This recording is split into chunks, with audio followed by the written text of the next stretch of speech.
Well, hey there. It's me, Zen. There's you. Let's see if I can get a little better lighting in here. Apparently, this is what you get. I do apologize for being in my backup channel because YouTube decided to shut my channel down for the, I don't know, 5th time for a couple weeks due to community guideline strikes this time, claiming something that is faulty, but because there's no human to speak to, how are you going to argue with a computer? Can't. Doesn't work. And I will make this statement here as a prerequisite, a precursor for things, just so you have an understanding. This is just for entertainment purposes only. I don't know anything. I'm a complete bumbling lunatic. I'm an idiot. There's no reason you should ever listen to me about anything I say unless you just want to be entertained. And don't even bother entertaining the ideas. Just listen and then just forget about them because they have no basis in reality whatsoever. I just say random things, just whatever pops into my mind because I don't know anything. Now, if I'm at the highest level of, we all know nothing. And the more that we know, the more that we don't know. But let's talk about corporatocracy, information access, information overload, critical thinking, research, due diligence, perhaps. Now, these might sound like very advanced concepts that somebody that is intelligent might know something about, but to me, no, I'm just a fool. I do not claim anything other than be a foolish moron. So if you don't mind some idiot speaking, a goof like me, feel free to continue listening. For any of you that don't know, that are listening for the first time, my other channel was quite large, and because I said some things that YouTube, for whatever reason, they're within the corporatocracy that they're part of. Well, we'll get into what that is as a totality, and then how corporations run things. I think they even, I mean, people have known this since, what, 1970s? I mean, probably even before that, but a national fervor gets in the way of things because people aren't understanding that there are no such thing as nations. I think it was maybe the 1977 movie called oh, what the hell? The Network. Go check that movie out. When he's sitting down in the office with him, he goes, "There's no such thing as nations anymore. There's only business. There's only corporations," which is fine and dandy, you know, I guess. It's just when people think of something different than it is, when people think that a country exists, it's a company. It's not what you think it is. It's not like some big collective of, hey, we're all on the same side here. We're on the same team, because it's not. Because obviously competition wait, that's wrong. Competition fuels innovation. No, it doesn't. It's a see that you'd be like, oh, I learned that in what 100 level business class in high school, that competition fuels innovation. No, you learn that in a corporatocracy environment, in a capitalist environment. Now, don't go out of your way and say that I'm suggesting any communism here, because that's not what I'm getting at. I'm just trying to explain where we live and why people have a hard time thinking. I'm surprised people even know how to breathe anymore. Haha. Isn't that the trick, though? Nobody can breathe because they're wearing diapers on their faces. If you didn't know, that was a big black magic ritual that went back to last year, beginning of 2020, early in 2019, 2020, right in there. Remember when everybody's wearing that shirt? You think that wasn't a staged, planned thing that went on there? You'd be very wrong to think that. But what do I know? So there's so much information on the internet that, yes, it would take a little while to get to the right piece of information. But given a firm foundation and being able to look at, say, the engineering of information, if you were to understand the design of a car and what's going on within it, if you were to understand a house and how it's built, it doesn't matter what car you go to or what house, you could figure it out, even though to specialize in, say, the brand Ford doesn't mean you'd right away be able to, like, just know exactly what's going on in a BMW or a Porsche because the engineering is different, but the framework is the same. So the framework for understanding anything is a little bit of critical thinking and an overlay of, okay, what can we understand here? I don't care what business you go to. If it's a business, their job, unless of course it's a not-for-profit or a non-profit, their job is to make money for, most of the time, investors, if not themselves. So if anybody goes into thinking that any business out there really, truly, 100% trying to assist you, you'd be wrong right off the bat. You have to understand the framework, and everything about the corporation of any country or company is pretty much the same. Their job is to make money for their investors and for themselves. It's not to sell the best product. It's not to give the if you sell cars, it doesn't matter what car dealership you work for. You're gonna have the same kind of spiel, the same thing that you're gonna say. You're gonna have a different. Well, here's why this is the best. Well, that can't be true. Ford can't be the best if Toyota is the best. If Fiat, if Porsche is the best. If BMW is the best. If you're going to be told to say the same thing. So no matter what product you're selling, food products. Because I mean, unless it's growing off a tree, it's a product. At first it was food, then it's a food product. Something different completely. So within corporate environments, corpse means dead, by the way. Corpses, the dead entities, the dead things that they're selling they're not in your best interest from a standpoint of how can you get the most value for your energy exchange. It isn't written into their constitution of their business. Businesses have constitutions, just like the United States is a business. It has a constitution. Any business entity has a constitution of what they're doing. So it's not to say that every product isn't out there trying to help people, but the main goal to the most help would be to give the highest quality for the lowest amount of money. But yet we live in everything is so corporate that we get the lowest quality because they're selling the lowest quality for the highest price they can get for it. It's the opposite. It's the opposite of what should be true. What would be a rational world to live in. But rationality and critical thinking doesn't seem to apply anymore here in this world. You try to have a critical conversation, something to further your insight, further dialogue, to understand something more. Nobody wants that. They don't allow for it, because if there's someone selling a product, like what product, you'd say, well, what product is YouTube selling? I don't look at their parent companies. Who do you think owns them? You'd start to walk backwards. Who owns what? Who owns Google? Alphabet Corporation. You know why? I can tell you the esoterics of why, and the naming of the companies is such. But do you think those aren't cahoots? So who? It's like thinking that your news media is any different. You know, you get into arguments with people about.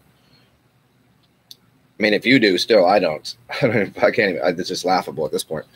The different news media outlets, as if they're ever saying anything other than top-down information. They're not going to say something that goes against their parent companies or the companies that are using them as an advertising service. They'll never say anything like that. So if you understand the structure of everything, there's not like some big. It's not like. It's not.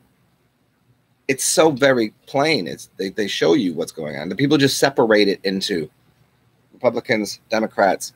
Okay, they're kind of part of the government, but they're two opposing forces of the government, and the government has nothing to do with big pharma or big oil, but yet they do. That is what their business is. Their business model is controlling the flow of economics through the population, the currency, and it's in their best interest for them. And the people they're in cahoots with, the people invest into their corporation, their corporate structure, get the most out of it. And the people that Like going, this isn't, hey, we figured out it's not right for the other, for the most people, it's not really helpful to them, and it's kind of actually dehumanizing at best, and wage slavery at worst. And if once you point that out, it's like, oh well, we can't have people thinking this. They know too much. You got to keep people, like George Carlin said, you keep the lower class is just there to keep the middle class working hard enough to support the upper class. You know what I mean? The lower class is just, but I mean, it's a filthy, disgusting, dehumanizing, degrading, and demoralizing system that tries to. I don't mind a slight bit of caste system. I don't mind it. It has to be. There's always going to be someone that is indentured servitude. There is always going to be that. There's going to be somebody that knows how to be a smith, a baker, somebody that can make knives and swords and things and whatever the metal products, metallurgy. There's gonna be people that know more. So of course they should be in a caste system, an upper class, and they take on students. And yes, it would that way would work. But we don't. It's nothing like that. Not anymore. There was probably a time that existed, and it was all out of people would come out of as they grow up. They learn skills and things, and that's how they would grow in their knowledge base. And that knowledge base would be equal to how much power, influence, and finances they would have. There'd be an equal exchange of how much they know, what they're delivering, service and product to people, and there'd be an equal exchange in the realm. That doesn't work anymore. The least among us are in the form of they have the most political, geopolitical, and financial resources, but they in no way other than how to dominate. They don't, and even that, I'm not even sure they would know how to. I think they just are in a position of already having. If you have more money, what you don't really stand to lose. You could go and do anything. Here's $100 bet for something. Somebody else that has $100, they stand to lose. If that's all they got, they stand to lose everything they have. Somebody that has $1 million, $100 is to them is a little drop in the bucket, right? So these systems are totally inverted. I don't even think inverted, skewed. That people that are the least empathetic, least caring, least noble, least helpful are in the biggest positions of I would use air quotes around authority and power. Right. So my other channel's on block because I said something that I don't even know how YouTube would decide that they have the knowledge base that say what is, even though I've plainly and simply said I'm no professional, I do not have a doctorate, and I'm not one of those people. I've plainly explained that, and then I say my opinion on something, and it's in a long show, and just squashed my whole channel because I said something that apparently they have the knowledge on. They're 100% certain that one or two words I said or a statement that I made that was completely wrong. Yeah, but here's the trick. It probably wasn't, and it probably was an opinion. So you can't really be wrong with opinion. You can just not like the idea that I think otherwise.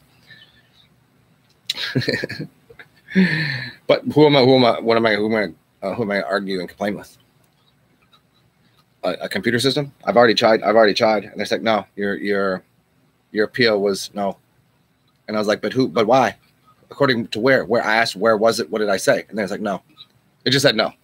Like, how can you just say no? Like you can't even point to it. Like, what the hell did I do? What did I say? They're like, nope, invalid. What up, Yataku?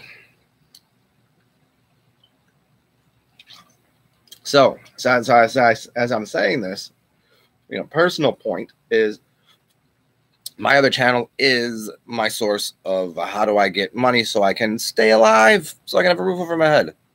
And now I don't have that channel for a couple weeks, which has happened to me twice in the past 2 months. So that's basically not earning too much money for those 2 weeks. So if anybody does want to donate to me because of all of the cool things that I put on my other channel and my 3,000 videos that you can't really access quite yet, but I'm going to try to find a better way to get you guys info on another channel.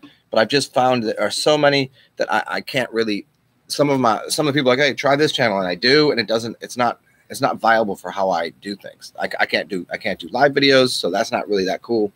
And some of them I just can't access. It just won't, it's just a whole thing. Their framework for their entire website, it always goes down. Or like they're like, oh, sorry about that. And another I'm like, well, what are you supposed to do? So I'm trying to find whatever the good websites to go to other than YouTube, because they are getting in the way. Oh, so as I was saying, if you guys want to donate to me, Cash App, PayPal, it's beneath in the description box. I appreciate it, because if this happens too many more times or any longer on YouTube, it will pretty much you won't find me doing these anymore. And if anybody does on here know, you would know very well that I put out extremely high level information on all sorts of things that have helped a lot of people. I get emails often about how much I've helped their lives. But yet, in return, across the whole thing, the people that are causing the most suffering, harm, and pain are eating the finest dining, not having to worry about the things that say more money, more problems. I don't know about that. You ever met people that are broke? They don't have no money? I would say that's a pretty big fucking problem, don't you think? I don't think it's a big problem to have a bank account and a house and a car, and you know what I mean, and go and do and have access to things. I don't think that's a problem. But everybody, will more money, more problems. Yeah, say more money, different problems, perhaps. But it ain't a bigger problem than where you're going to get your next meal and where's the roof over your head. That's a fucking problem.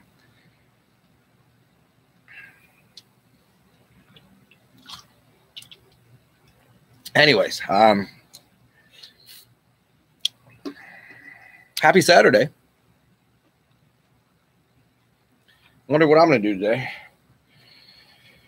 And it's hard to get motivated to do things on here because the screen's no good, the audio's garbage, the camera's awful, and I'm stuck inside doing it. I can't do it on my phone because I can't use my other channel, and because on here I don't have, see, this is the crazy stuff, I don't have 1,000 subs on this channel, which I should have. I don't know why I don't. I don't know how I can get 300 views on my videos on here, but I only have 300 subs. And it's not equating. And my other channel, I get 300 views, but I have 6,000 subs. Not making a lot of sense to me.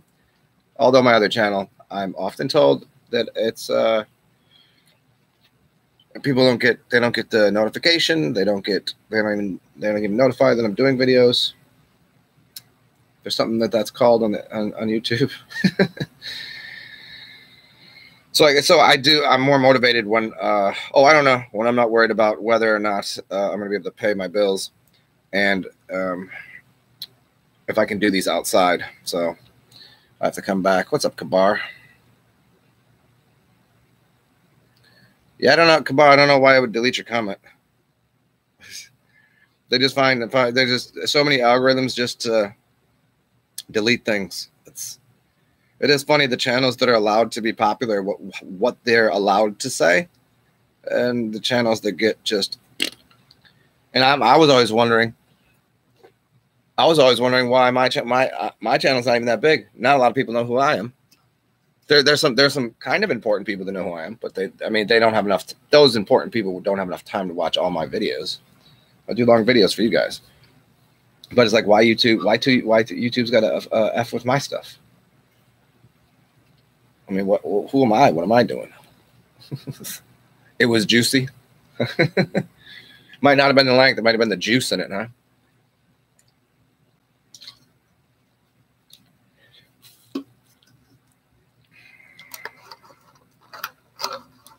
What to do to, I feel like I wish there was sporting events on so I could just go do random like just go do what a normal person does, but I can't. I can't really even afford to I can't go out to eat right now. I can't really afford to go to a bar. Can't really, nah.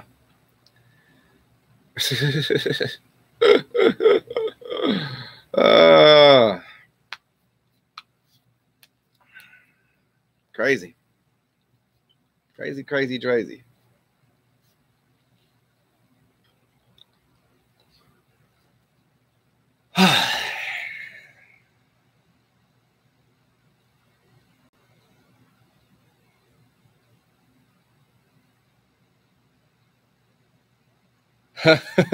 Yeah, the coup. Yeah, that's you can't speak rational to people. That's there it is. You can't speak of rationalization. I mean, I don't.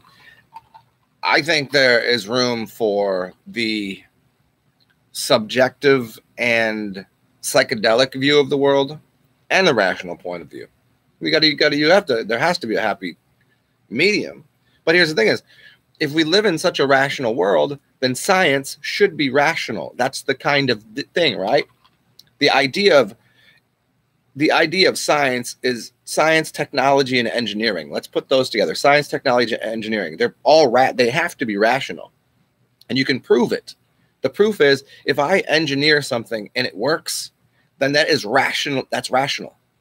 So that functionality comes first. So functionality of something that in the engineering aspect is the rationality of it.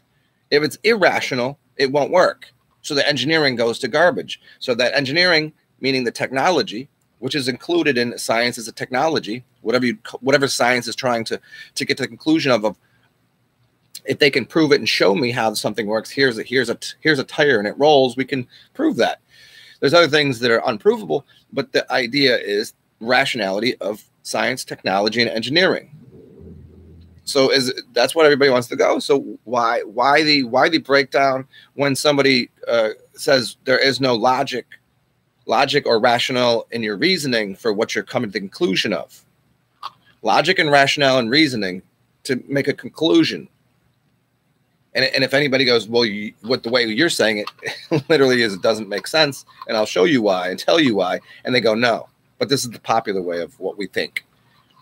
But it's not functioning. Okay, make a car with wheels that are, let's say,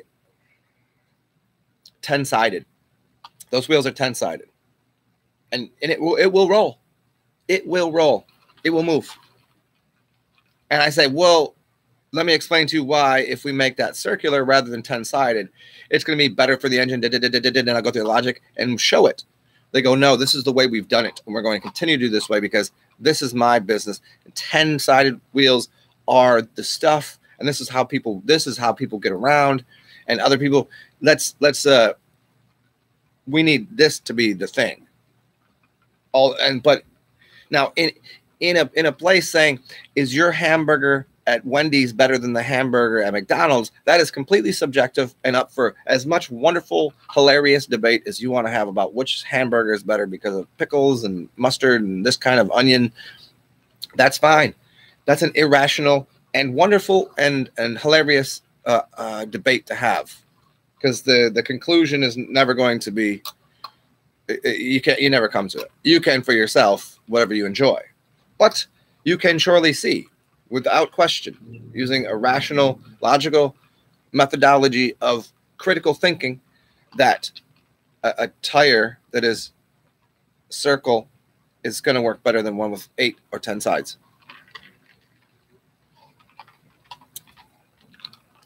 But we live in a world where everybody is like, no, the 10-sided one is better. Here's why. I did the math. I did all the stuff. I'm like, but that doesn't, I'm showing you.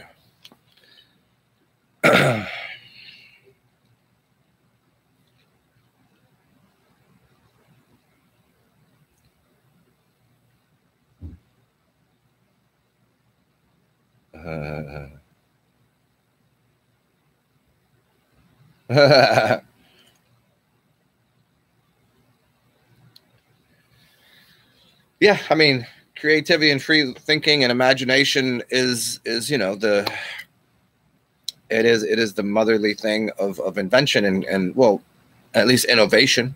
You know, that you're going to make a lot of times you'll be drawing and designing something. If you're in the engineering and designing something, you're not going to engineer it right the first time. But when it works, it's very obvious. But that the initial part of an engineer's mindset is creativity. It is free thinking. But it's trying to use rational conclusions, and they realize some of their rationale doesn't work. So in their rationale, in their ratios, the split version of reality, taking these little pieces and putting them together, that's the rationale. Those ratios in engineering, sometimes they don't work out, and they come to this. But in trying to figure that out, it's free thinking, it's creative, but it comes to a logical conclusion of something, of a better way. What is the our best method here? There's that. There's a best method to things. There's a better method. There is no best. There is better for the time being. Most everything we have, there's a better method somewhere, somehow. You know, there's some apex to some things, I suppose. Like, what is the best method for doing something? But yeah, I mean, engineers, I mean, think of it this way. If you get a designer to design something, they just like designing things. They'll try to design a car, and you're like, that's not going to work. And they go, I don't care. It's going to work because I want it to work. Well, you can't take function to follow form. Form has to follow function. Let me explain that again. If you take a form and demand it to have a certain function, I'll take a pillow and demand this to be, I'll just use the tire example. I'll demand this to go on a tire and spin and work well. So the function is not going to be there, but the person says, I want my tire to look like that. I'm going to use this tired out tire example. But an engineer would go, well, they go, well, this is prettier than what you guys have been doing. And the engineer will say, well, no, the beauty comes in the function of it. So if I make it functioning correctly, it will be beautiful by its what it's doing. Its form will be the conclusion of the function. But everybody out here want to do function. Function comes after form, and it cannot. You can get lucky once in a while and design something that's really pretty, and magically it will be the best possible answer. But that's one in a zillion. You design something like, well, no shit, you just came up with something. Like, yep, I did. Like, yeah, but that doesn't frequently happen.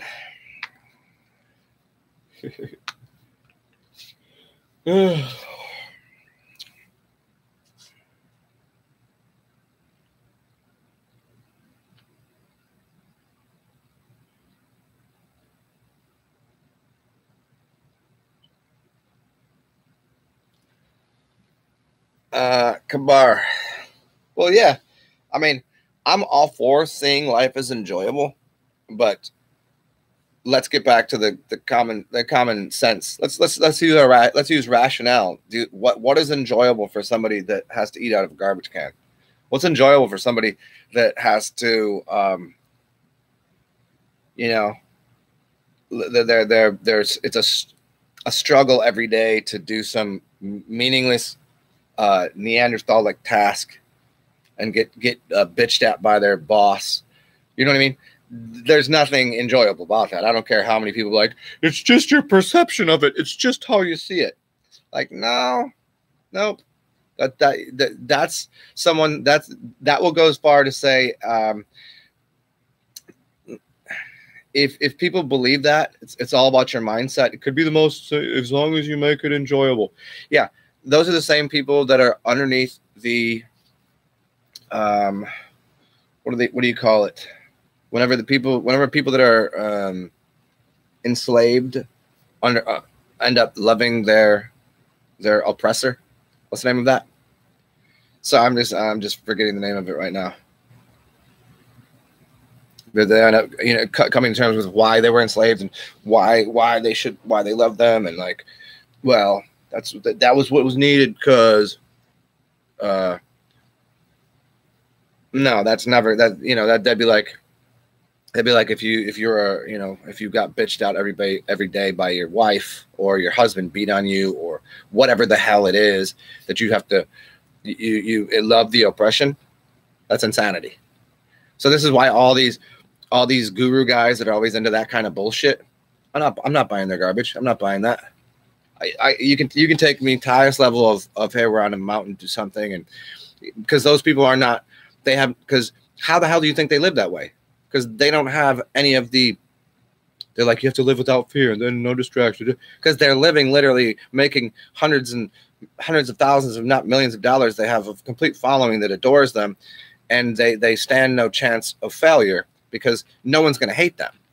No one hates those people. They just go, I may not agree with them. I don't agree with the religion. I don't agree. But they're not in any fucking, so they can just go, oh, you just have to love. Of course, it's, how easy it is to be in their position with that much. They don't have to do shit. Literally do nothing. They're not like sitting out there fucking flipping burgers.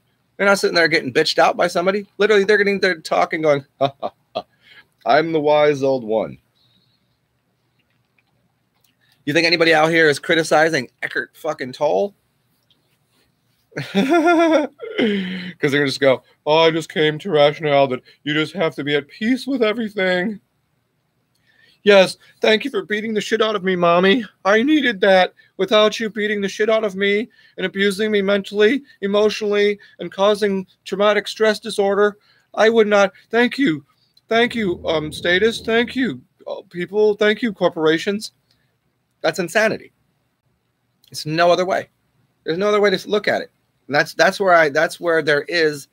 It's not even a line in the sand, but it's just like, I don't think it's like when people have so much that they lose the commonality to like what the everyday struggle is. Like, how can you even you don't even see the world in the same way. You ever see your boy, what's that guy's name? Whatever that girl, boy, whatever he is, Bill Gates, whatever. You ever see him on that TV show, Ellen or whatever? That dude, whatever. I don't know which one's which anymore. And he's guessing at the cost and the price of things, and he literally has no clue. He's not even close. He has no clue about what anything costs because he's so for him. Well, it was like somebody came out the other day. It was like the CEO of Blackburn Corporation or something that's worth like $1 billion. That said, well, in the future, people are going to have to take more financial risks and work longer hours. What? How out of touch with reality are you? No one lives like that, and not everybody could be that rich. But you know what I'm saying? Like, where does that? Oh, but we could be. We could all live. We wouldn't have to work longer hours, though. This is not making any sense. See, this is not going into the narrative, because the narrative is that robots are going to be taking all our jobs, which is a fact. There is nothing that can't be automated, and there's nothing that's not going to be automated. The fact that I can't, think about back in the 90s. If you were around then, make a phone call to the bank or wherever, and it was like you couldn't talk to a human. You had to wait and then hit the buttons on the thing. And now I go to a website. It's all automated. I can't even contact PayPal's a whole thing unless I go through a whole, here's an email, then call me later. Less and less people working there. YouTube, I can't talk to a person. Instagram, I can't talk to a person. Is there a person that even runs Instagram anymore? Is it anything but just algorithms?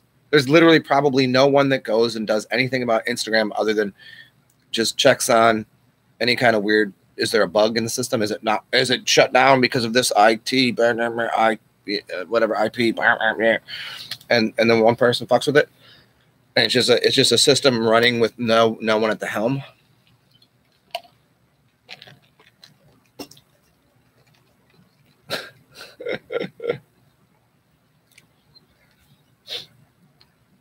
I do often wonder how many people, like the Westworld scenario, or all these movies that you watch about the aliens have already been here, the underground ones, the synthetics, the silicone beings, the hybrids. Are they already here? Have they been here? Are they created? I mean, how many in laboratories? How many are robots? Because certainly, again, computers, there's nothing on a computer that you don't need somebody back there typing and answering all your questions. Hi, you've reached the help desk. No, the help desk has algorithm to keyword to answer your questions, which is really convenient in a lot of ways, as long as it's a standard question, like, oh, I can't find where the thing is, so I can check an email on this account or something, and it's like, oh, well, go to this slot in this thing.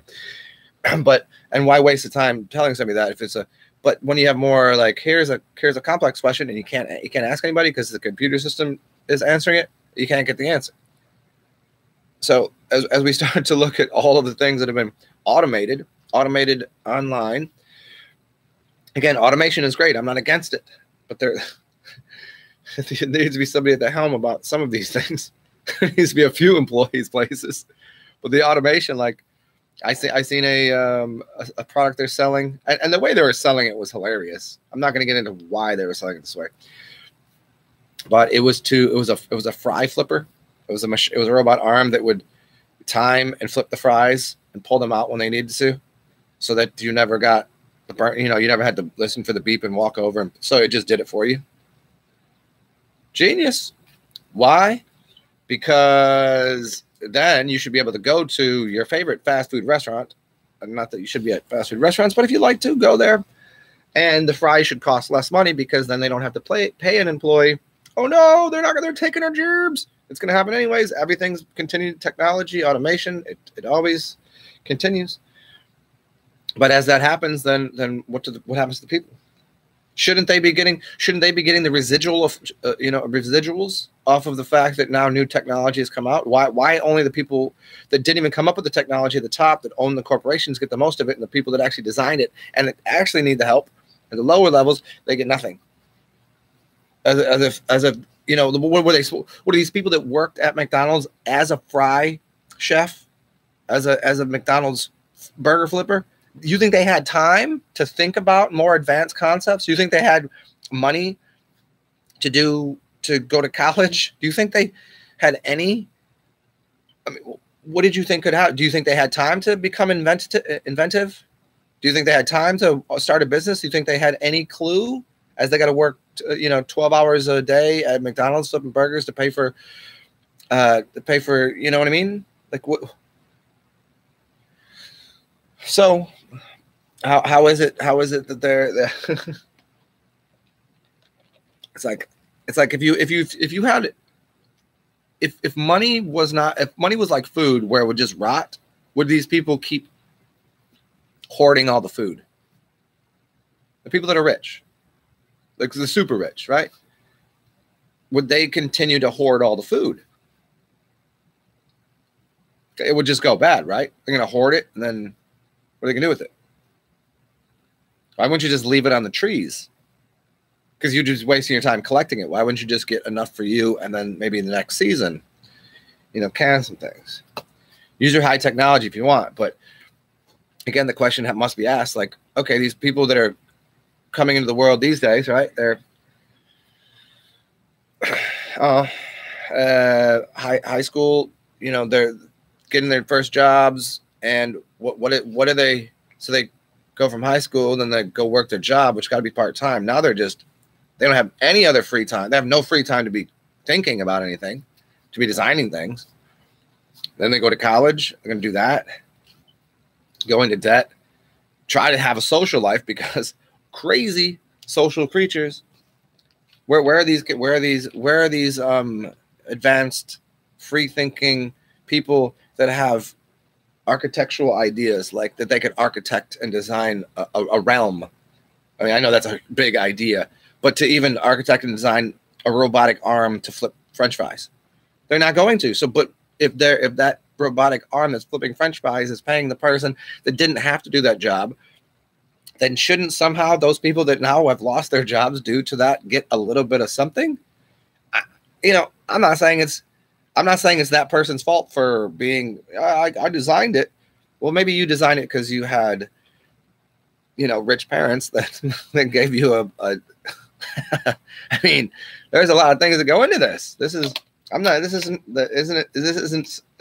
communist capitalism, socialism. It's nothing to do with that. It just has to do with access to resources, which, and not everybody has equal access to resources. And it's not saying that somebody that is a fat slob at 8 years old, because their parents didn't take care of them to this point, should have more access to all of the chocolate and blueberry cream pies. You know what I'm saying? I'm not saying, well, they need more because they're fatter. Like, no, they need to learn how to, manage their fatness.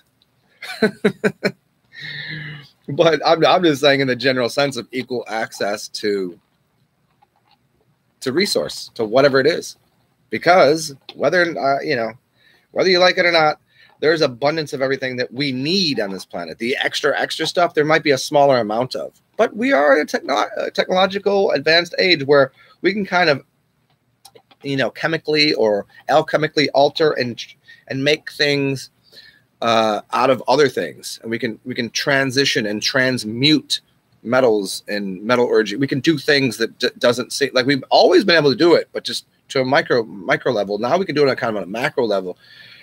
And the point I'm getting at here is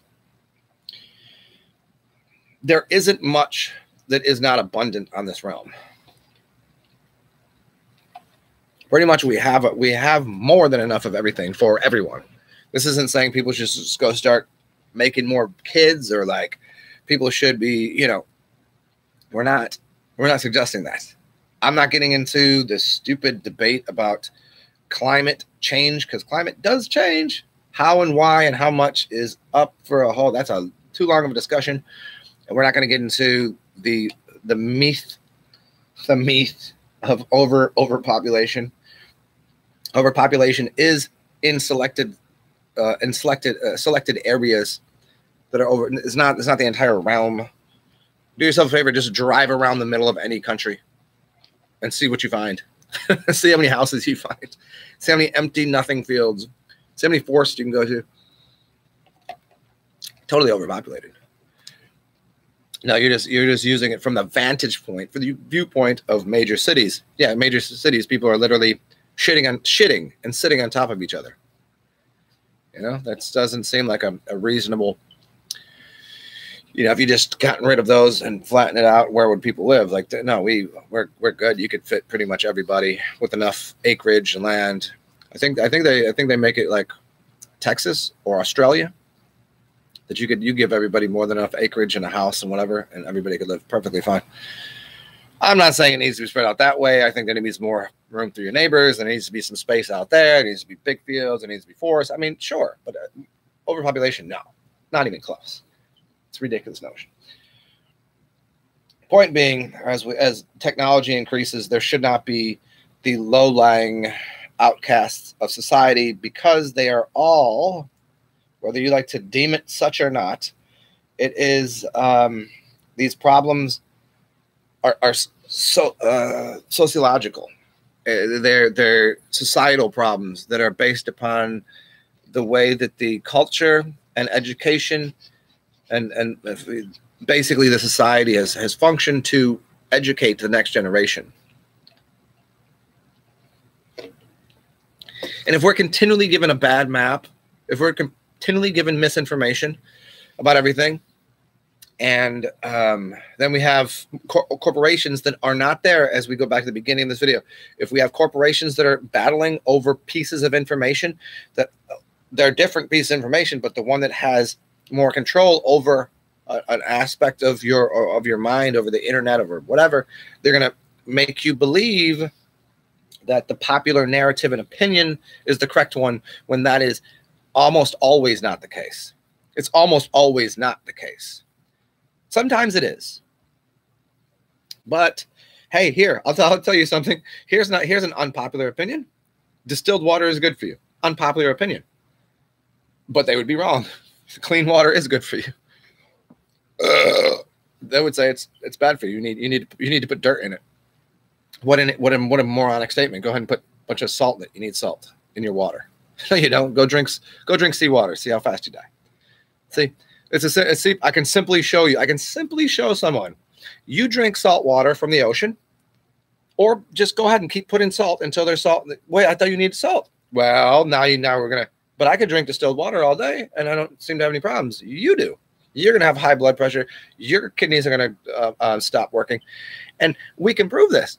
So popular narrative, popular opinion is because there are people that sell salt. No one who's selling distilled water. What does it cost for distilled water? Distilled water is cheaper to buy, or is more expensive. It's more expensive to buy distilled water than it is Coca-Cola. Makes no sense. And nobody buys it. Nobody wants it. Distilled water. What do you do with it? I don't know. It's no good. So the popular narrative, the popular education we're giving to people is only to the popular narrative is only to keep people addicted to the corporate logo, the logos, the environment and idea that one corporation is selling. I mean, why isn't it understood that the better thing for people would be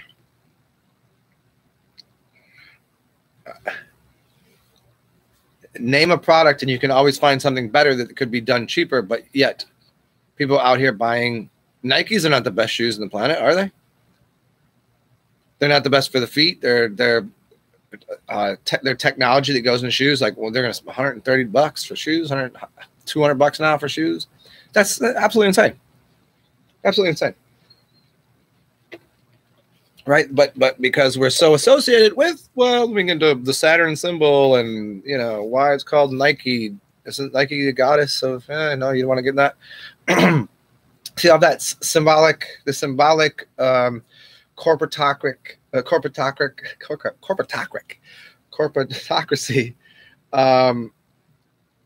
the way that it molds people's minds to want whatever product they're selling so they can become bigger archons, archetypes of something. It's like giant succubuses. Like why when something becomes bigger, you know, you watch the movies and it's always like the big kids beating up on the little kids. I could never understand that. I don't even remember that happening when I grew up. I remember watching the movies, but I only occasionally remembered, you know, the really cuckoo bigger kid trying to pick on the little kids. And it was only because, you know, he grew up in a household that his father beat on him or whatever. I mean, we could get into the psychology of why that happens. But no, that's not a normal thing. Imagine getting to the point so big as a corporation that you just literally don't give 2 bags of nothing to people that need help. You just look at them like, ugh, I'm gonna fucking sit in my Pope mobile. Kabar. Yeah. I mean, granted, those symbols have a lot of symbols are great. I'm all for symbol literacy. I'm for symbol literacy when it comes to actual man-made symbols. Symbolic literacy in the sense of natural signatures, signs of nature. I think people should be people should understand signs of nature, signatures of nature, and then teach them man-made symbols of what the symbols that man is making with a pencil on a piece of paper have to do with nature and what's going on archetypically. That's fine, but we're not taught any of that. I put plenty of videos out on this shit. Oh no, that's right. I can't tell anybody that because it takes power away from the ones that are in control, right? So my little stupid ass channel can't share that with people.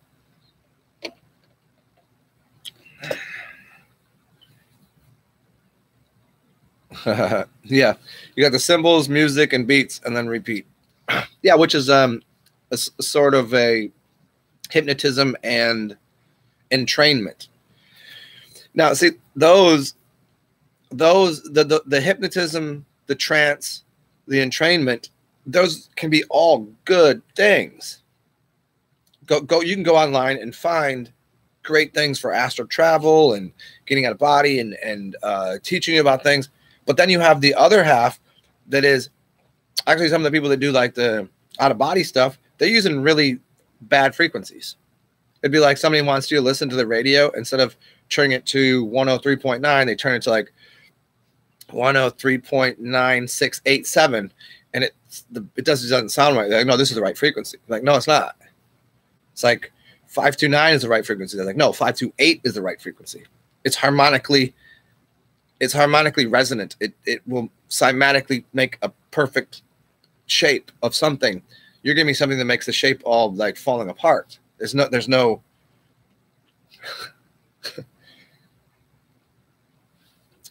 So as I was just continuing on with this, the entrainment of these things is a good idea, but going into it, it's like, hey, listen, here's what we're going to do, and here's what you're going. This is why we're giving you this frequency. Here's its connection. We'll show you why it's connected to Saturn.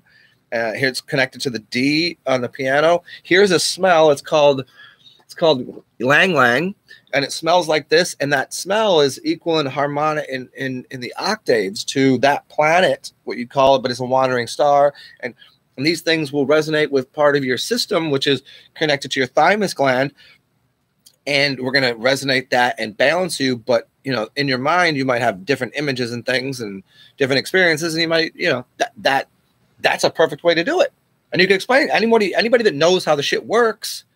Maybe I'm the only fucking one that knows how it works. I don't know. I could explain it to you. I've explained it 1,000 times to fucking people. But no, everybody out here doing it half-assed and be like, here, listen to this frequency, and all of a sudden it's like, and it breaks people's brains. And some people know what they're doing. They do it to like disharmonize people from reality. It fractionalizes them from the collective soul, the collective mind. It's not about being part of the, you got the queen bee and then the hive mind. It's not about being part of the hive mind. It's like a holographic reference to everything. If you're not, you can be connected to the holographic overlay of reality.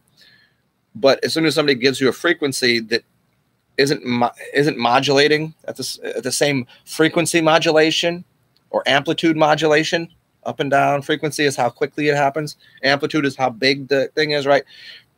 If you ain't the same thing, then how do you can't access it? But everyone's supposed to be able to access it, but then you're supposed to get off of that and go have your side quests, your little experiences with, hey, me and B want to go over here and do this, and then you're off of the larger harmonic, which would be called part of the hive mind, the collective, and then you go do your damn thing. And then you can re-access the collective any you want. So you need some new information.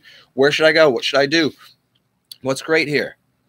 But yet everything we're provided is people trying to disconnect you from the larger time wave, the larger harmonic, the larger connected collective soul.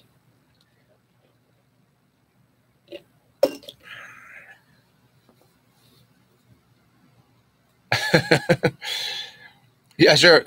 So many just don't know how it works. Yeah, I would say, I mean, I've never heard anybody explain it like I do. I'm not patting myself in the back. I'm just saying maybe like 4 or 5 people even get half of the gist of what it is. There was a couple times that I wrote out the whole thing, like how the octave of green equals C, and then we did the math. I did the math on it and showed you green is C is the smell of spearmint, because you can find the frequencies of these things, and then you could do the mathematical equation to find which octave they're on, and you could harmonize all those things. I did this years ago, and it's like, well, I guess nobody's listening. Nobody fucking cares. Nobody wants this. And you try to bring that to somebody and be like, what? It's synesthesia, you know? I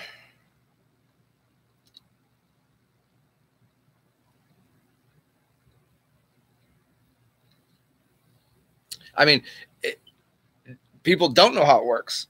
because they're not. That's the point. Is why not give everyone the offering of how it works to begin with? Why confuse and why confuse everyone? Because the people that would be in control of things, they would have a much easier go about life not being in control. They wouldn't be their egoism, and again, ego is not a bad thing. Their narcissism, their self-centeredness, their the power thing that they're corrupted, that would go away, and it's much easier not having those things. Being part of a larger collective is a much easier goal than being wanting everything and then just having all of that and then controlling and manipulating things. That's a really I think it's always when you ask people this and when you just go, what the fuck? Because you're not a psychopath, because you're not what do you call the people that run the world, right? I mean, is it psychopaths, or is there a better word?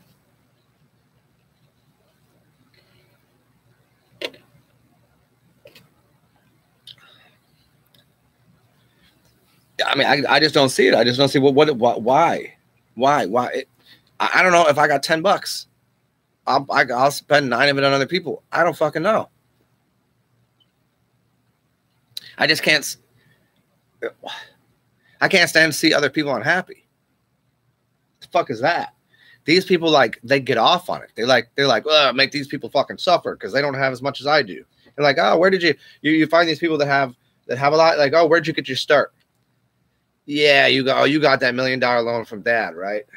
Somebody gave you $1 million after they gave you how the game works. If they're like, okay, we're gonna play this game. I'm gonna show you how it works. I'm gonna show you what these symbols do. I'm gonna show you this. I'll give you $1 million to start up anything you wanted. You know what? Everyone here would be successful. But if you're given all the wrong information and they're not given an Easter egg, a golden egg open that's here's all this currency. If you don't have that to start, well, how the hell you can't. There's no rose grow through the sidewalk. It does happen occasionally. What is it? It's called what is it called? Nepotism.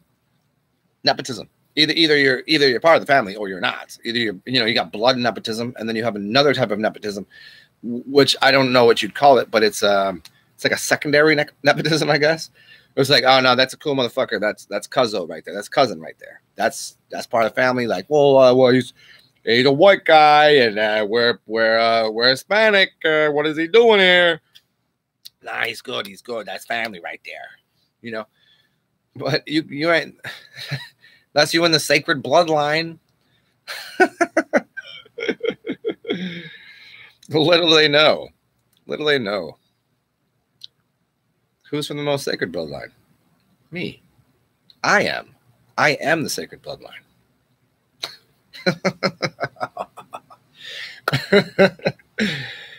I mean, and I'm saying that to you in the same way. If you could go far enough back in your family tree, you must come from the exact same source. Everyone must.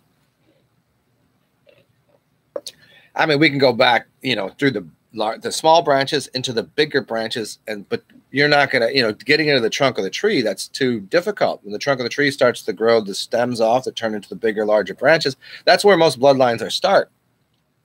This is the confusion of the system. Is they go, well, my bloodline was over here, and it's a part of the blue, and it's part of the. Forgetting that the middle of the system was the root or the trunk of the tree that came from the same seed. The seed has to grow the trunk from the stem to the seed to the stem, right? And then the root system, and then up into, isn't that the tree of life, what they're explaining? The tree of life is the placenta. The tree of life is the flower of life. It's how you create anything. It's a multiplication, a multiplicity of the same exact. It's a replica of the best material made, and the only thing you can ever do is degrade the material of source. Let me explain that again. If I give you an apple seed, all you can do is degrade that apple from perfection. Don't give it enough water. Give it dirty water. put some poison in the soil, and those fruits come out and the seeds get deranged slightly.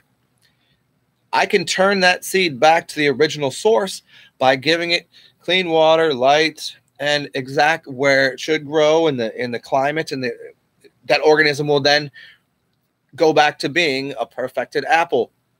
It will not change into a pineapple. It will not change into an elephant. It will not change into a fish. But it will be a perfected apple because of the source of that seed, and that seed of consciousness that is in everybody. Some people are very far away. They're so far online as decayed, rotten apples that they, you could still take as long as there's still a seed. And I will explain this again. If you haven't read the book, go read it. It's called Pottinger's Cats, a study in nutrition. Yes, I said Pottinger's, not the other cat that they put in a box to see if one dies and one lives. Although it is quite similar, because he does use cats, Pottinger's cats. And it's a study on nutrition. And how every generation, they have these perfect forms of cats. A cat is cat-ish. It's a cat. It has cat qualities. Cat-like. It's a cat. Because it embodies what catness is. Yeah? Remember Katniss? So if you have this cat, and it generationally provides seeds, the next generation of seed, meaning the next generation of cats, is provided with food that isn't the mother's milk or clean water, and you start feeding it cooked food and other things that are degrading on its material, you'll start to watch bone density of cats go down. You'll start to watch it turn into something that doesn't look like so much of a cat. Generation after generation, it will stop. The female cats will stop producing milk to the point it doesn't even want to feed its next generation of cats. And after, I don't remember how many it is. I think it's 7 generations, but it might be only 4.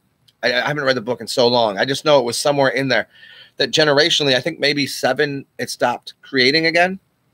4 was when it became like the cats were so deranged that it started to have like bone loss, and like its paws weren't right, and its face was deformed, and all of that would start to happen because of a lack of nutrition.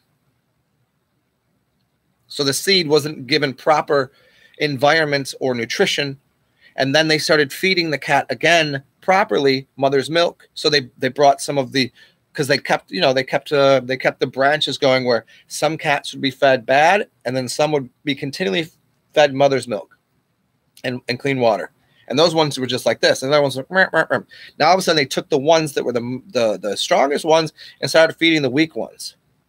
And as they fed the weak ones, the next generation would be of a higher caliber, closer to the healthy one, until 10 generations pass. And even though it came from a decayed seed, because it fell off of the tree of knowledge, it fell off the cat of goodness, that catness, and it became a deranged cat.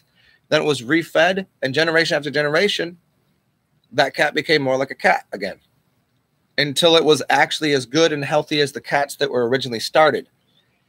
However, it did not change into a dog. It did not change into a frog. It did not change into anything else.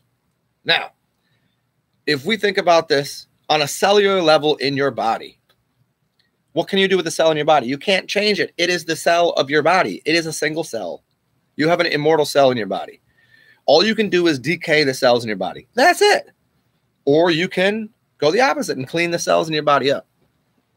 You're not going to become a fish. You're not going to become an apple tree.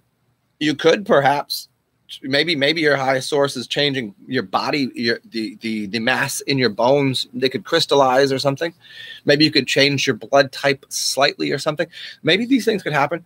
You're still going to be in this human form, right? We can get bigger muscles and, all sorts of things that we can change about our physical appearance, but we're human nonetheless.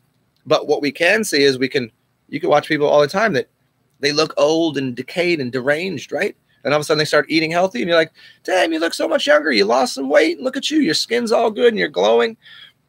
Why? Because they cleaned out the cells in their body, and the cells are the seeds. And the cells in your body, as they become cleaner and cleaner, what do you think would happen? They'd recreate themselves in a mirror. They're forming a mirror of themselves to something else. So the next generation of the cells in your body replaces the cells in it. It's the last I checked. It used to be 7 years. And then they started doing deeper studies and saying it was every year.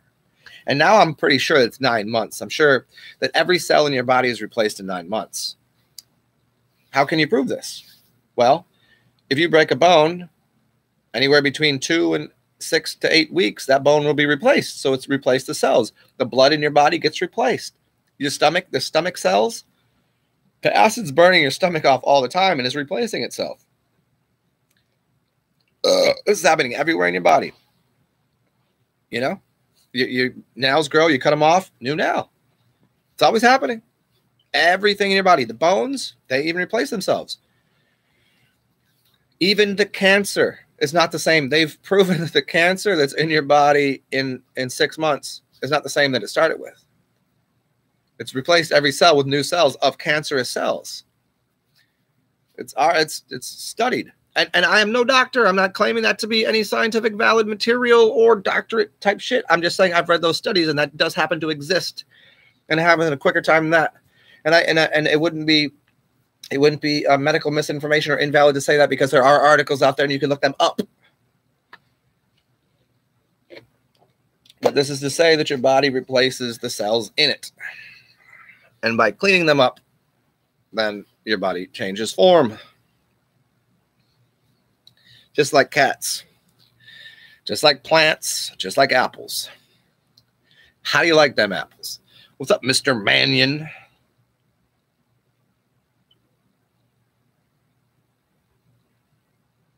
I'll look into that. Speaking of cats.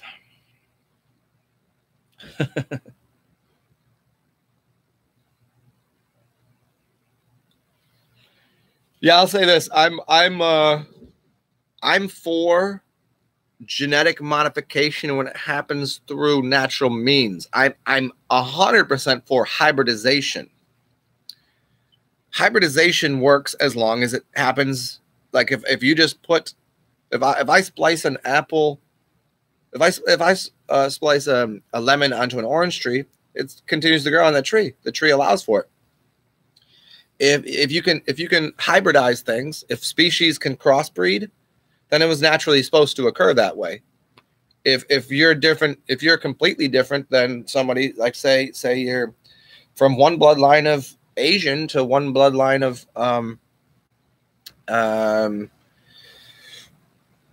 African, and the seed doesn't intermingle, then it doesn't intermingle. That's just what it is. But if they do, then that genetic hybridization is supposed to occur. That can happen in the world of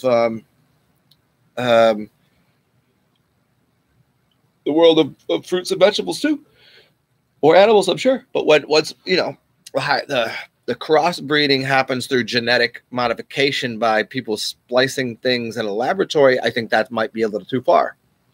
That I'm probably not 100% on board with. But does it happen? Sure. It's not much we're doing about that. What are you gonna do about it? I'm not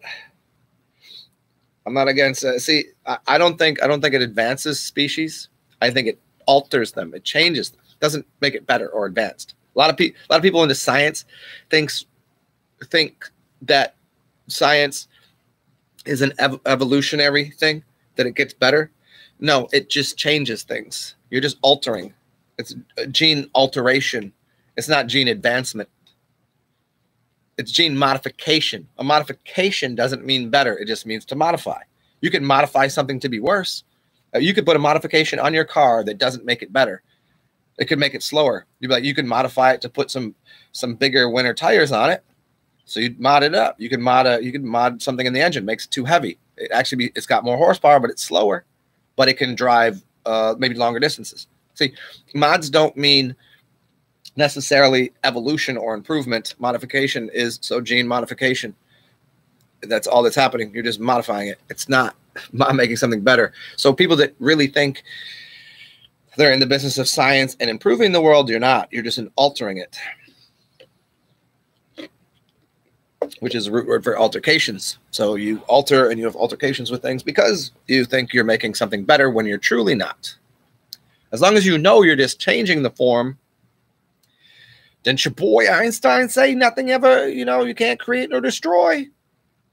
So if you can't create nothing, you can't destroy nothing, then how can you create something better than it was? You can't. Energy is just morphing it. It's just morphing. However, I don't agree with your boy Einstein that really did nothing for the world. He didn't prove anything. He just had a bunch of boneheaded theories, as far as I'm concerned. My opinion. What did he do? He gave you a theory on nothing. Hey, this one works. I like it. See, he's got goofy hair. That's as goofy as smoking moon rocks.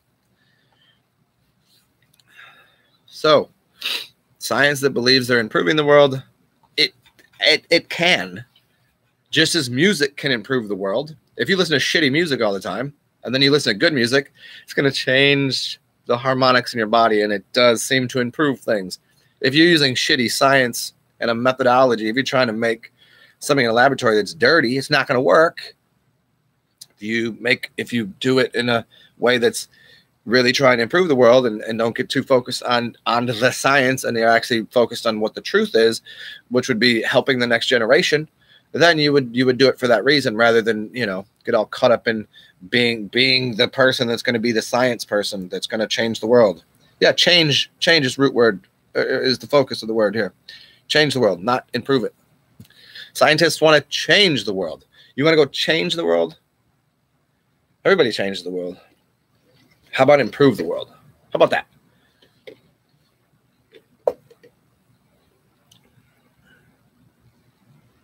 Hakabar, yeah.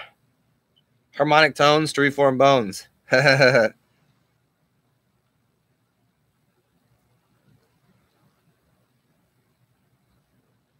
shit's crazy, David Mannion.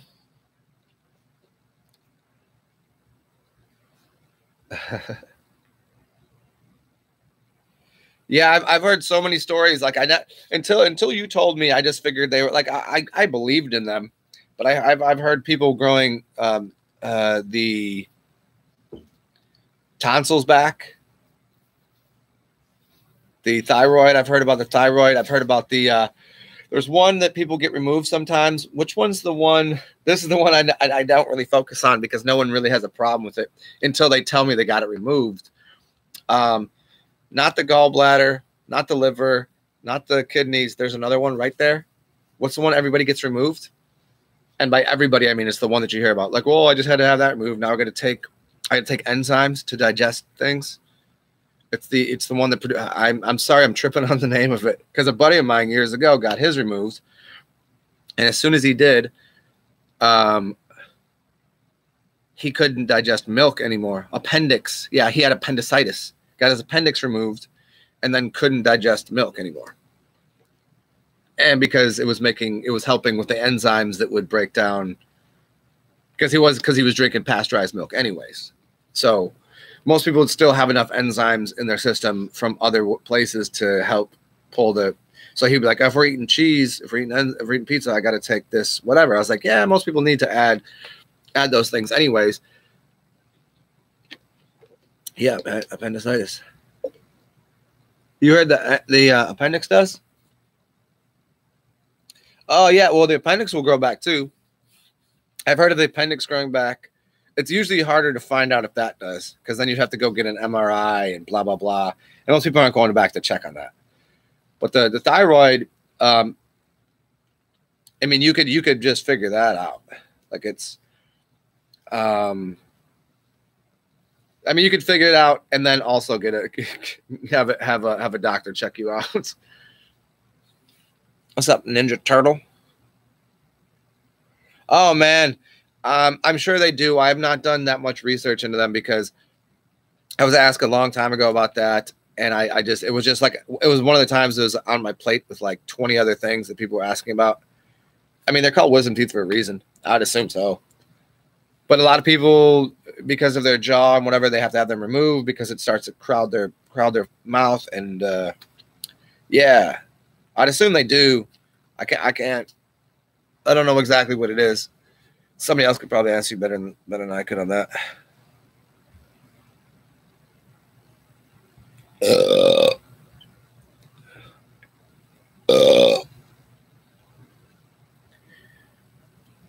Yeah, it's interesting. I don't know it to be true, but it seems like more people are kind of figuring out that they should drink their piss. I don't know. I was hanging out with somebody the other day, and I just pissed in front of them. It's just pissed in a cup and drank it, and I was like, they just kind of looked at me funny. I was like, this isn't weird. I was like, it's because they already knew me well enough to know that I was like highly intelligent or something.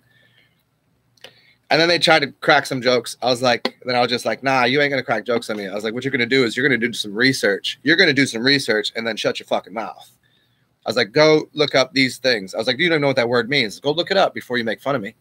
I was like, if you can look it up and then as a joke call me a piss drinker and get a little laugh out of it, I'm okay with that. I'm very okay with that. But don't say it like you know anything about it. Until you know something about it, I don't want to hear anything about your mouth.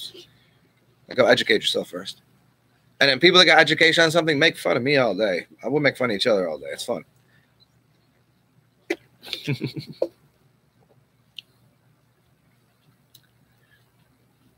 Yeah, I had my thyroid I had my tonsils and adenoids removed, but I'm 99% sure that I had my tonsils regrow because I literally had tonsillitis after living somewhere. I lived next to a Navy base in Virginia Beach, and so overhead, literally all day, there's just jets and shit. And I got really sick while I was there. And I had this thing. Look up tonsillitis and these little tonsil stones. Look up tonsil stones. And I had a fucking tonsil stone pop. I was like, what the fuck is this? So I look it up and there's a tonsil stone. I was like, how do I have a tonsil stone? Because I got that mine removed. Unless they grew back. Which I'm pretty sure they did.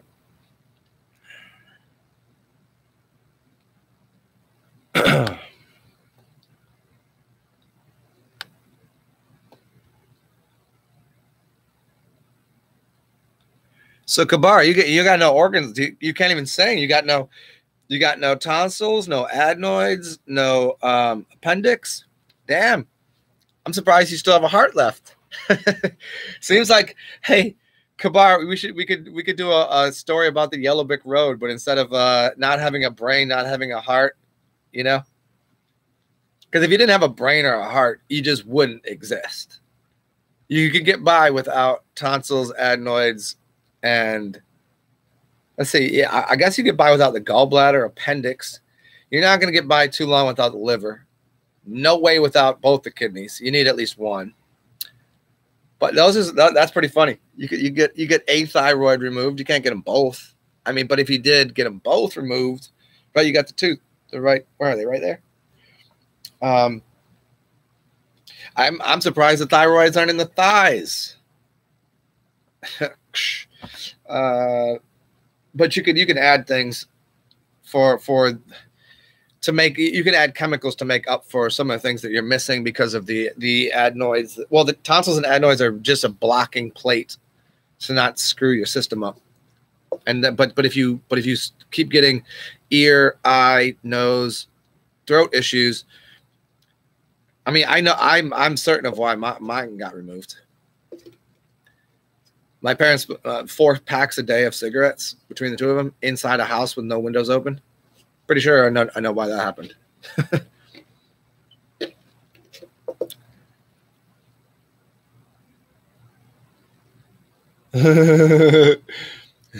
Your spirit and soul. I don't believe it. Spirit and soul left. If you're here, that's not true. What is it? Saturday? Saturday, it's 11 o'clock. I'm just trying to crush a few minutes here. Hope you guys have enjoyed the show so far. We got into a lot of different subjects. And I'd like to remind people here, thank you for everybody that does support my other channel and this channel. And I'm going to try to find a new place to do this shit just because my other one keeps getting shut down. I do require, and this has been really tough the past couple weeks, or the past month, because my channel's been shut down twice for 2 weeks in the past month and a half. So my income has gone to shit, and I still have to pay bills just like anybody else. So if anybody does want to support, you can do that financially through PayPal, Cash App, and Venmo. Easiest ways to do it. If you don't have one of those 3 things, I don't know what you're doing with your life. And it's in the description box. Thanks. Appreciate it. Woo. And back on to what we were talking about. See, I hate doing those things. I should be able to just push a button and just says it, because I'd rather just talk about, well, I wouldn't rather just talk. I'd rather listen to you guys. But point was, I'm trying to kill a couple minutes before I go outside and say hi to my duck friends, get a little fresh air, talk to the chime tree.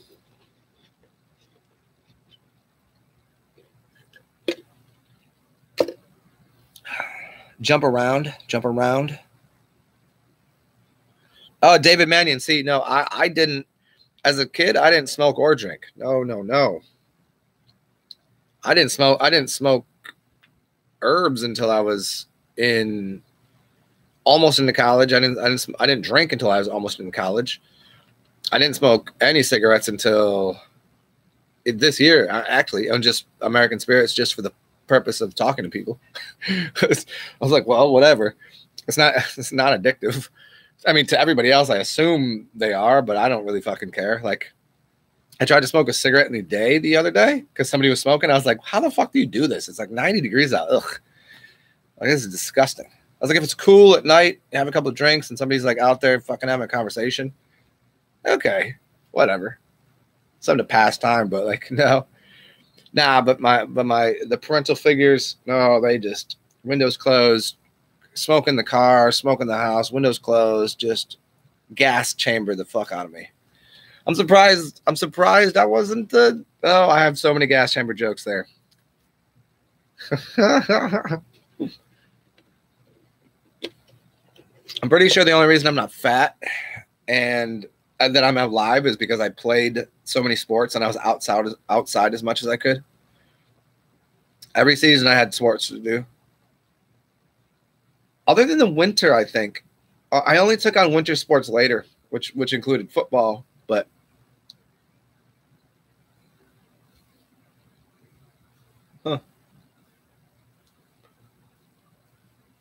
So what else? Well, if anybody wants to move to New Orleans and get a rundown property, I can build a house from top to bottom to top. I'll build a house. Buy a piece of shit dilapidated shotgun, 2-sided. I'll build both sides. Whatever. You gotta just help me dry a little. You gotta hang a little drywall and pretty much everything else I can do by myself. I'll build your fucking house. Make you some money if you want to sell it. Because shit is getting fucking stupid. Or buy a plot of land. We'll build from scratch. Build from scratch, whatever you want. You would think that all I'm good at doing is talking. That's not true. I'm more skilled at most things on the planet than most people. Better with my hands, massage, Reiki, anything with hands. I'm very handsy. I'm like a handy man. I can cook better than you. I guarantee you that. Build a house. We have a massage, kitchen, house building. Name something.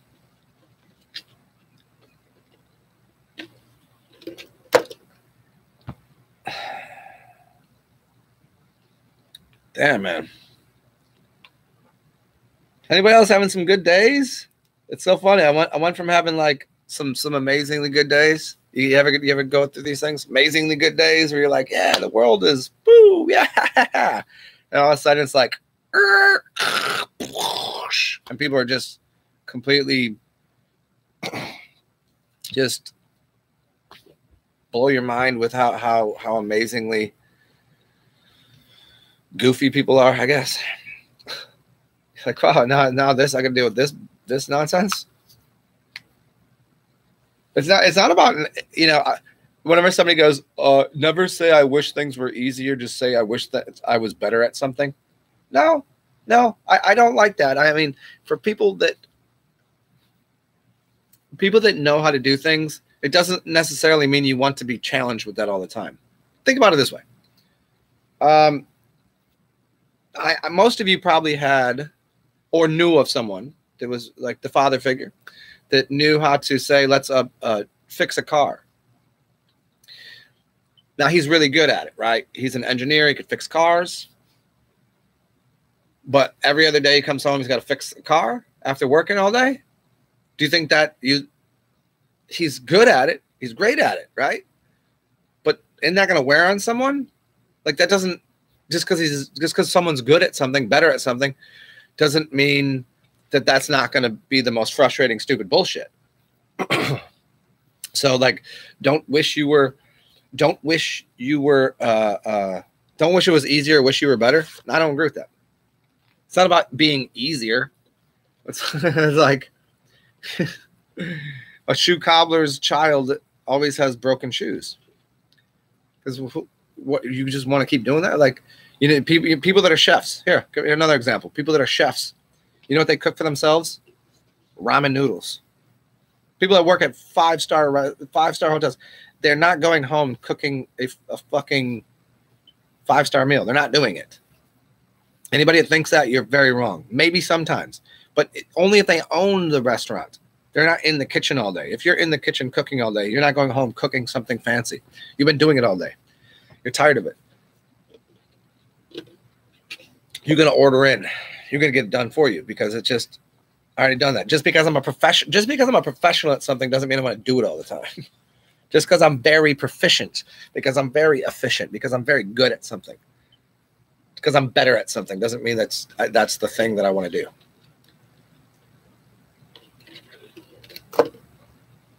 Anybody finding what I'm saying to resonate somewhat? If you were a nurse and stressed out all day because you're helping, I mean, it's, as a nurse, you feel like you're helping and you feel good, but do you want to go home and nurse everything? No. You want someone to take care of you because you've helped people all day. You find people in all sorts of service industries. And I would even call nursing to be service. It is a service industry. People that are like, you know, serving people in a restaurant. You know what? When they come home, they want someone to serve them. It's a pretty simple thing.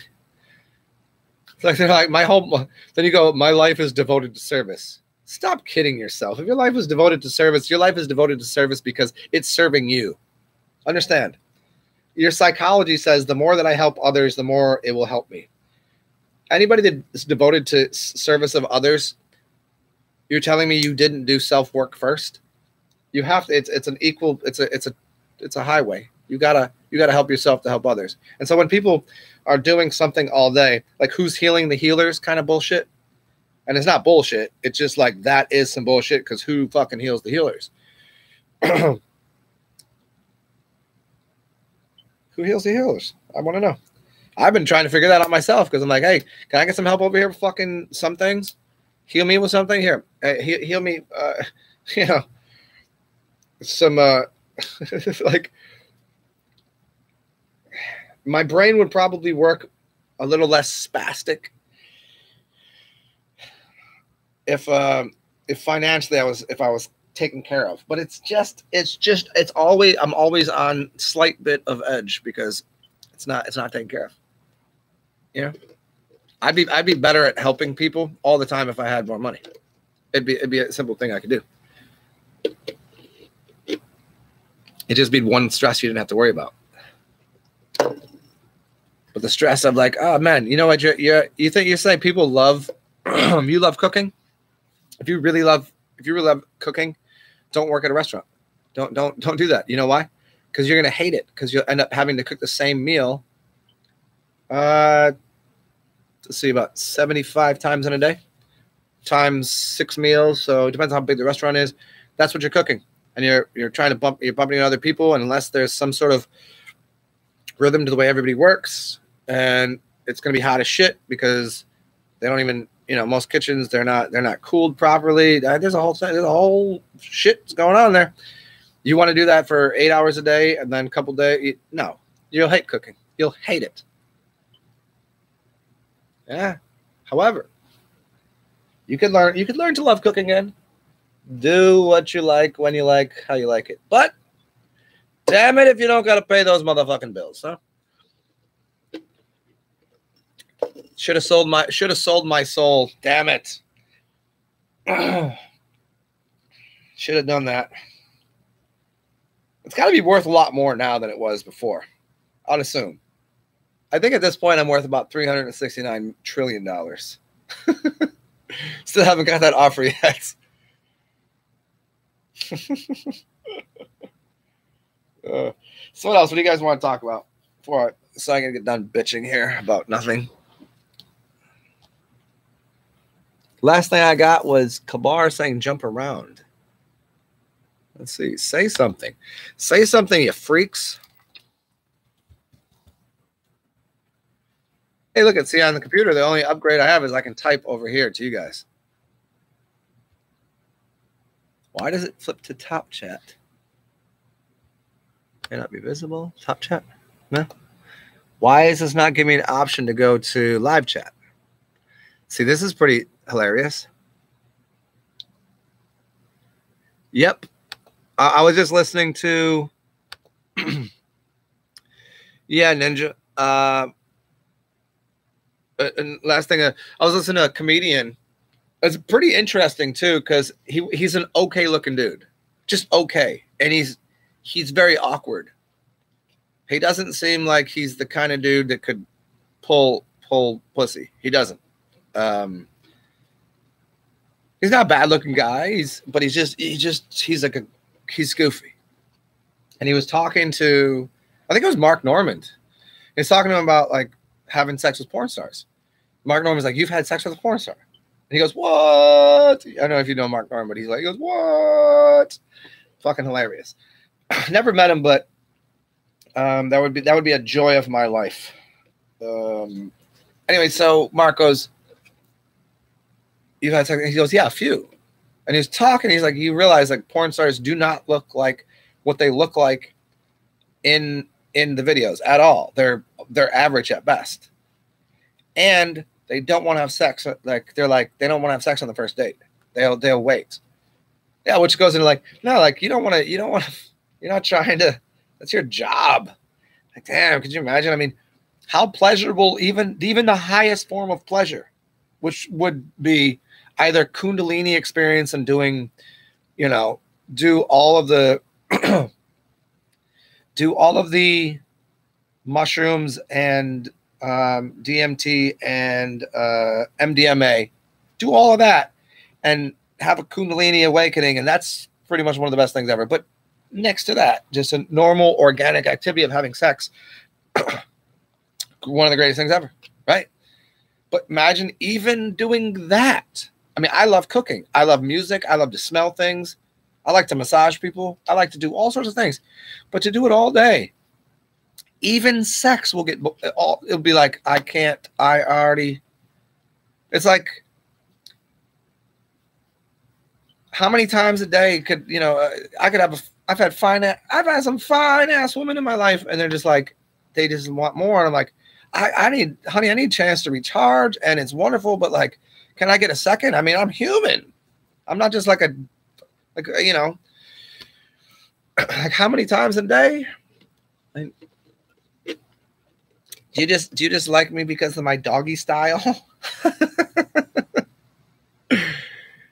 But the point is, like, even at having sex, as the greatest, most pleasurable thing in the world, you can be tired and bored of.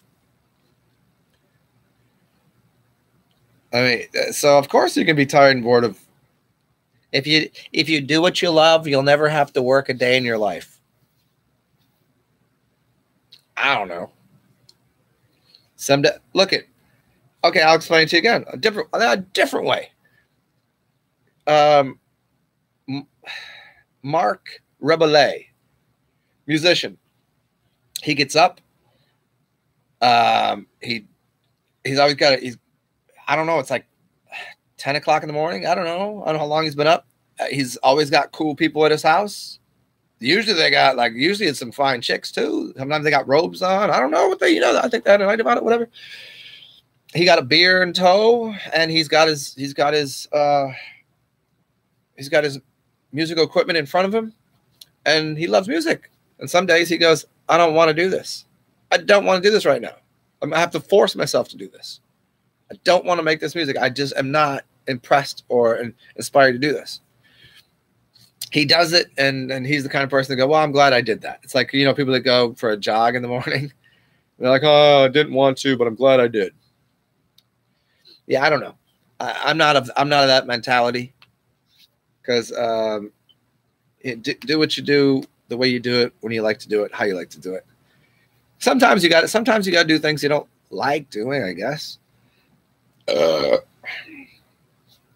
Like, I like cooking, but I don't like cleaning up my kitchen. I mean, I like cleaning up my kitchen sometimes. I got some dishes to do. Do I want to do the dishes right now? No. Do I want to cook right now? Yes. Do I have any food to cook? No. Do I love doing these videos for you guys? Yes. But sometimes I'm like, I have nothing to say. Then other times I'm like, well, maybe somebody needs me to say something. So I make a video, and they go, oh, I needed to talk to you. I needed to ask you a question. And as a reminder, if anybody on here does want to or does require a one-on-one, it is TheoLuminous. It's in the description box beneath. TheoLuminous, meaning godlight, Gmail. And you can, whilst down here asking me questions, you're allowed to, I'm not allowed to super chat anymore. This has happened a long time ago. I used to make a little bit of money that way. Now I make nothing. People used to give me money to ask me questions. You can ask me questions on here for free, but you also could just say thank you and give me $1, 50 cents. I think I'm worth more than the motherfucking crackhead on the corner asking for a goddamn beer that you give $1 to. Jesus fuck, man. So you can donate to me, Cash App, PayPal, Venmo. Well, I guess if no one's saying anything, I'm going to get the fuck out of here, because it's almost noon and I want to shower, and man, it's a little rainy. I'm going to go feed my friends, the ducks. Oh, and if you guys don't know this, the first thing I do is I buy duck food, because the ducks need food. I only buy beer after I buy duck food, just so you know how my life works. It's good to see everybody. You know my email. You know how to get at me and donate. I don't care if it's $1 or if it's 500, which would be great. Good to see everybody. Do weird things. Inspire the world if you can. I'll try to do another video today. I would love to do it from the park, but as you know, I can't do it from my phone right now or my other channel due to YouTube's stuff they do. Good to see everybody. Be weird. We will talk soon. Have fun. Inspire the world, or at least, if you cannot do that, pet a dog and take care of yourself. Toodles.